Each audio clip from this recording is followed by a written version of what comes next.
Recap.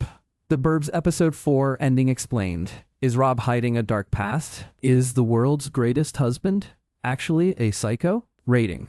The white picket fences of Hinkley Hills are officially stained with pomegranate juice and maybe a little bit of actual blood. In The Burbs Season 1, Episode 4, titled A 9 on the Tension Scale, the honeymoon phase for Samira and Rob didn't just end.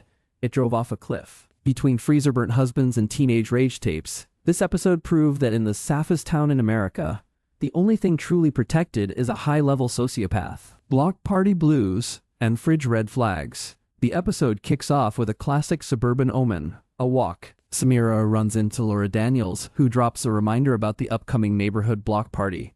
But the real drama starts with Agnes, who clearly didn't get the memo on widow etiquette. Agnes asks Lynn to whip up her late husband Marty's famous pies and, wait for it, clean out her massive industrial fridge for a meat delivery.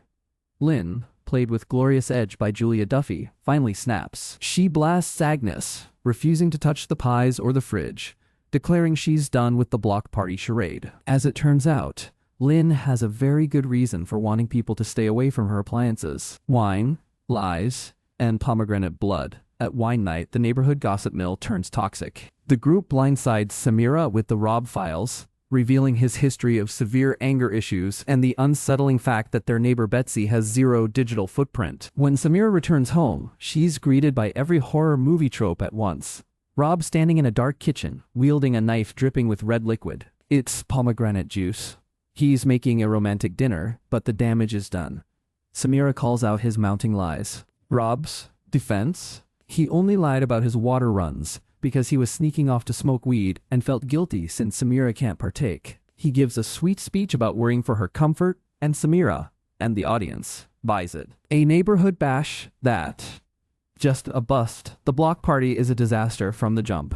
From Agnes being casually racist toward little Rory over Girl Scout cookies to Naveen's ex showing up and triggering a total meltdown, the vibes are rancid. The sweet Rob vanishes the moment he starts arguing with Naveen, showing a flash of the angry side the neighbors warned about. Meanwhile, Todd and Dana take things to a felony level by essentially kidnapping Naveen to grill him for dirt on the missing Allison. But the episode's biggest holy shit moment belongs to Lynn. We finally see what is in that fridge. Marty isn't just dead, he's wrapped up in the freezer like a Sunday roast.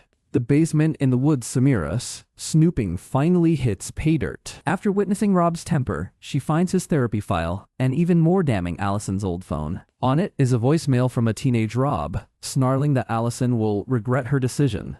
Seeking safety, Samira heads to the woods to vent to her brother, only to trip and discover a hidden basement door. The episode ends on a chilling 9 as Rob suddenly appears behind her in the dark. Is Rob the world's greatest husband or a calculated psycho?